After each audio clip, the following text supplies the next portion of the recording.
I always very jokingly tell my friend, yeah, we all complain about having to pay more, and then you see the rebates coming in, too, money coming in. But you're still busy planning for a year-end holiday in Hokkaido, Yes, that's true.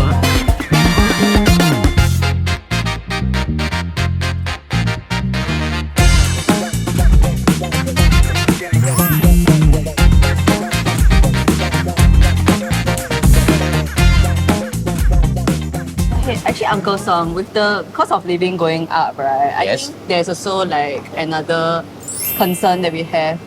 I think in the future, if let's say I wanna have a family, raise kids, I can only imagine how expensive it is. Because when I look at it, right, let's say HDB. If I want like a slightly bigger flat, something more comfortable for my kids and my future husband, it's like $500,000 already now in the like more convenient places. And I mean, I know because I live in Woodlands, right? To go out is very troublesome. I need to plan ahead and all that. I think that is a real concern for me looking forward. Yep. And also like cost of living, right? Raising kids, Childcare. yeah, it's so expensive. It's unbelievable. When I heard from my colleagues how much they are paying for childcare, for like tuition and all that. But don't send to tuition. But everybody's trying to get ahead. Street smart, but anyway. Yes. But it's true because I recently went for a housewarming to two of my friends. Two of them are married. One of them just having just pregnant the wife. So they were planning about some of the expenses ahead. So I think to get some of those I don't know what you call it, nanny or whatever for the after from the Malaysia. First, you have to find her, and B, the cost is about 4,000-5,000. I think that's what they say. Or if you go to the center itself, I think it's even more expensive. So those are just the cost of getting pregnant and and all that. So I was just wondering, how is it like for if you want to start a family and all that? True. These are very genuine concern, especially the younger generation, seeing how costs have risen especially over the last few years. I would say it is also a result of Singapore's success. If Singapore is so successful in getting more businesses to come here, creating more work opportunity, more people want to live and work here than leave, and then it just basically pushed Econ 101 lah, demand and supply. The demand push up, but supply is constrained by just that big a space only. And then the competing need. We need childcare to look after birth. We need places to die. And in between, all the bits has to be taken care of as well. So this is where the competing needs really come from. Where and how do we allocate resources? And obviously, we are price taker and not givers. So we basically have to import everything, almost. Yeah. We are trying to be a bit more self-reliant in some area, but very hard to see where it can come from. In terms of helping businesses and family today de-stress from where you want to live, I think Singapore government is also very pragmatic in that we help family and household. Your first home, first step is public property, something that you can afford within, let's say, your income to the affordability ratio is quite constant. Since you mentioned about just wondering in terms of what about healthcare in Singapore? Yeah. It's also very expensive, right? It's very pragmatic in that priority and the infrastructure are built, utilized, and subsidies, taxes that are paid goes into helping that one. Can that more be done? Obviously, but obviously things like healthcare is something that requires a lot more person-to-person interaction. So it needs personnel. You need a lot more people in healthcare.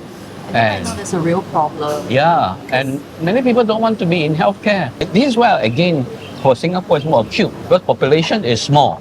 Let's round down, 5 million. It's faster for the population to die out when the population base is just 5 million.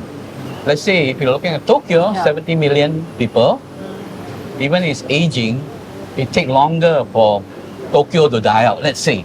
Yeah. than Singapore. So Singapore can be extinct faster than anywhere else if we don't have, obviously immigrations and people come, new families coming here and encouraging you to get married fast. And okay. But obviously, Cannot rush one. correct. You have to deal with the issues of cost of living, flat, childcare, and things. Stress. Totally agree. But there are some bonuses, right, for citizens if you have kids or something, right? Of course, It's they not have. enough. It's not the money. To me, it's the stress. Yeah. Say infrastructure, how well are shared transportation, whether it's bus, train, etc., seamlessly connected. That makes family don't think twice about using rather than owning their own vehicle to be able to say co-share or public transport type. If generally economic activities generate more economic activities leading to income, whether for company side or salary, then the tax collection and the spending normally will also go up. But yes, I mean, these are real concern, and with issue of cost, that there is no one solution that fits all. But as it is, Unfortunately. based on current policy and everything that Singapore has done, do you think it's sustainable because the cost of living has gone up so much, especially for the lower income? Is that It's true. For now, the policy remains targeted and can still be targeted, although more people can now afford private housing. So when you were born that time, obviously the public housing policy, more people were staying in public homes, HDB homes. Yeah. Now it's dropped below 80%. So I think it's about 78% of population still staying in HDB, but you can still segment them and target policy to that.